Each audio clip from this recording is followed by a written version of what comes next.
নমস্কার বন্ধুরা, welcome to my channel. আজকের রেসিপি চিংড়ি মশলা কারি। অল্প উপকরণে তৈরি চিংড়ির এই রেসিপি খেতে যেমন দুর্দান্ত, তেমনই বানানো ততটাই সহজ। তাই চলুন দেরি না করে ঝটপট শুরু করে ফেলা যাক। আর সবার প্রথম এখানে আমি কিছু চিংড়ি নিয়েছি। আমি এখানে গলদা চিংড়ি নিয়েছি। আপনারা যে কোনো সাইজের চিংড়ির ব্যবহার করতে পারবেন, তবে খুব বেশি ছোট চিংড়ির ব্যবহার করা যাবে না। যদি এরকম বড় সাইজের গলদা চিংড়ি নিয়ে থাকেন, চিংড়িগুলো ঠিক এইভাবে কেটে নিতে হবে। আপনারা কাঁচি বা বঁটি যেটার সাহায্যে কমফোর্টেবল সেটার ব্যবহার করে এইভাবে চিংড়িগুলো কেটে নিতে পারবেন। আমি ঠিক যেইভাবে চিংড়িগুলো পরিষ্কার করে নিচ্ছি, ঠিক এইভাবেই চিংড়িগুলো খুব ভালো করে পরিষ্কার করে নিতে হবে, কিংবা আপনারা আপনাদের সুবিধা মতো চিংড়িগুলো পরিষ্কার করে নিতে পারবেন। চিংড়ির পাগুলো খুব ভালো করে কেটে নেওয়ার পর লেজের কাছে কিছুটা অংশ একটু বাদ দিয়ে খুব সুন্দর করে শেপ দিয়ে নেব। লেজের কাছের অংশটা খুব সুন্দর করে কেটে শেপ দিয়ে নেওয়ার পর মাথার কাছে এইভাবে অ্যাঙ্গেলে কিছুটা কেটে নিতে হবে, তবে চোখগুলো কিন্তু বাদ দেওয়া যাবে না। কেটে নেওয়ার পর এখানে একটা থলির মতো অংশ আছে, যেটাকে ফেলতে হবে। এইভাবে টানলে থলির মতন অংশটা বাইরে থেকে কিছুটা বেরিয়ে আসবে। তখন হাতের সাহায্যে ঠিক এইভাবে এটাকে ছিঁড়ে ফেলতে হবে। তারপর এইভাবে চিংড়িটাকে ভাঁজ করে নিয়ে এইভাবে কাঁচি গলিয়ে কিছুটা খুব ভালো করে কাটতে হবে। এইভাবে মাঝ বরাবর কেটে নেওয়ার পর কিছুটা অংশ ফাঁকা করে এইভাবে কাঠি বা কাঁচি গলালে দেখবেন একটা সুতোর মতো অংশ বেরিয়ে আসে, সেটাকে ফেলে দিয়ে খুব ভালো করে চিংড়িগুলোকে ধুয়ে নিতে হবে। এইভাবে আমি সমস্ত চিংড়িগুলো খুব ভালো করে বেছে ধুয়ে নিয়েছি। চিংড়িগুলো ধুয়ে নেওয়ার সময় মাথার কাছে খোলকগুলো ফেলে দিয়েছি, ওটা আপনারা নাও ফেলতে পারেন। এবার অল্প করে হলুদ গুঁড়ো, লবণ দিয়ে খুব ভালো করে চিংড়িগুলোর সাথে মাখিয়ে দেবো। মাখিয়ে 2-4 মিনিট একটু রেস্টে রাখবো। 2-4 মিনিট পর গ্যাসের চুলায় একটা প্যান বসিয়ে প্যান হালকা গরম করে নিয়ে এর মধ্যে দিচ্ছি সর্ষের তেল। এবার হাই ফ্লেমে তেল খুব ভালো করে গরম করে নিতে হবে, আর তেল ঠিক এইভাবে প্যানের মধ্যে খুব ভালো করে চাড়িয়ে দিতে হবে। এইবার এর মধ্যে একে একে চিংড়িগুলো আমি দিয়ে দেবো। সম্পূর্ণ রান্নাটাই আমি সর্ষের তেল ব্যবহার করেই করব। আমি সমস্ত চিংড়িগুলো এই প্যানের মধ্যে দিয়ে দিয়েছি। এবার খুব ভালো করে উল্টে পাল্টে কিছুটা সময় নিয়ে ভেজে নেব, যাতে চিংড়িগুলো ভাজার সাথে সাথে একটু সেদ্ধও হয়ে যায়। আর গ্যাসের ফ্লেম মিডিয়াম টু হাইয়ে রাখবো। দেখো, আগের থেকে চিংড়িগুলোর মধ্যে কালার আসতে শুরু করেছে। চিংড়িগুলো কিছুক্ষণ উল্টে পাল্টে ভেজে নেওয়ার পর দেখতে পাবেন যে তেল ঠিক এইরকম বাবলের মতো ফুলে উঠছে।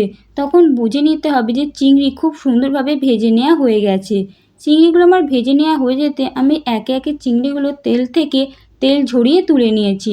এবার ওই একই তেলের মধ্যে আবারও কিছুটা সর্ষের তেল দিয়ে তেল খুব ভালো করে গরম করে নিয়ে এর মধ্যে দিচ্ছি গোটা গরম মশলা, যার মধ্যে আছে এলাচ, লবঙ্গ, দারুচিনি। এগুলো তেলের মধ্যে দিয়ে হালকা একটু নেড়ে চেড়ে নিয়ে এর মধ্যে দিয়ে দেবো পেঁয়াজ কুচি। আমি এখানে দুটো মাঝে সাইজের পেঁয়াজ কুচি করে নিয়েছি, আর পেঁয়াজগুলো যতটা ছোট ছোট করে পারা যায় ততটা ছোট করে কুচি করে নিতে হবে।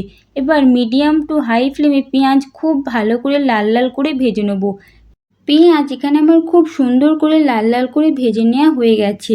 আবারও খুব ভালো করে নেড়ে চেড়ে নিয়ে এর মধ্যে দেবো আদা ও রসুন বাটা। এখানে আমি আদা ও রসুন একসাথে বেটে নিয়েছিলাম। 2 চামচ আদা ও রসুন বাটার পেস্ট দিয়ে পেঁয়াজের সাথে খুব ভালো করে মিশিয়ে নেব ও কিছুটা সময় নিয়ে কষিয়ে নেব। অবশ্যই আদা রসুনটা খুব ভালো করে পেঁয়াজের সাথে কষিয়ে নিতে হবে, তবে রসুনের কাঁচা গন্ধটা চলে যাবে। যখন মশলা ঠিক এরকম শুকিয়ে আসবে তখন এর মধ্যে দেবো টমেটো কুচি। আমি এখানে একটা বড় সাইজের টমেটো ছোটো ছোটো করে কুচি করে নিয়েছিলাম। এবার সমস্ত পরিমাণ টমেটো কুচিটা এই মশলার মধ্যে দিয়ে দিচ্ছি। এবার একসাথে আবারও এই সমস্ত কিছু খুব ভালো করে মিশিয়ে নেবো ও একটু ভেজে নেবো। কিছুক্ষণ নাড়াচাড়া করলে দেখতে পাবেন যে টমেটোটা আস্তে আস্তে গলতে শুরু করেছে। ততক্ষণ এটা খুব ভালো করে নেড়ে চেড়ে নিতে হবে। মশলা খুব ভালো করে কষিয়ে নেওয়া হয়ে গেলে এর মধ্যে দিতে হবে গুঁড়ো মশলা। এখানে আমি দিচ্ছি 1/2 চামচ জিরে গুঁড়ো, 1/2 চামচ ধনে গুঁড়ো, 1/2 চামচ লাল লঙ্কার গুঁড়ো, 1/2 চামচ কি একটু বেশি হলুদ গুঁড়ো, আর দিচ্ছি স্বাদ মতো লবণ। দেওয়ার পর এর মধ্যে দিয়ে দিতে হবে সামান্য জল। জল দিয়ে এবার মশলা খুব ভালো করে কষিয়ে নিতে হবে। অবশ্যই অল্প পরিমাণ জল দিয়ে মশলা কষিয়ে নেবেন, নাহলে গুঁড়ো মশলার কারণে এটা খুব তাড়াতাড়ি শুকিয়ে যাবে আর এটা খুব ভালোভাবে কষিয়ে নেওয়া যাবে না। কিছুক্ষণ খুব ভালো করে কষিয়ে নিলে দেখতে পাবেন এটা থেকে তেল ছেড়ে এসেছে। তখন বুঝবেন যে মশলা খুব সুন্দরভাবে কষিয়ে নেওয়া হয়ে গেছে। মশলা খুব ভালো করে কষিয়ে নেওয়া হয়ে গেলে এর মধ্যে দিতে হবে 200 ml এর মতো জল। এখানে আমার মশলা খুব সুন্দরভাবে কষিয়ে নেওয়া হয়ে গেছে।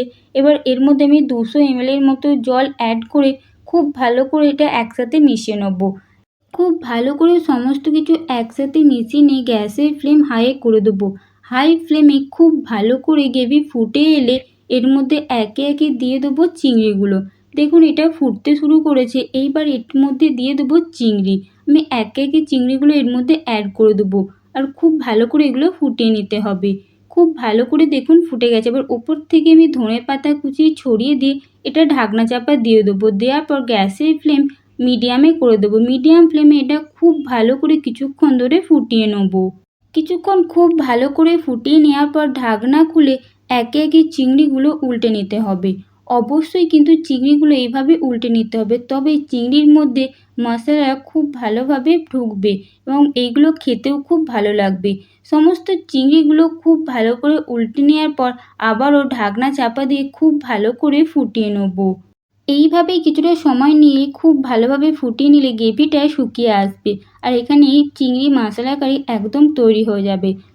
তাহলে বন্ধুরা অবশ্যই বাড়িতে এভাবে চিংড়ি মশলা কারি বানাবেন। কেমন লাগলো কমেন্টে জানাতে ভুলবেন না। ভালো লাগলে একটা লাইক দিয়ে আমার চ্যানেলটি সাবস্ক্রাইব করবেন। বাই।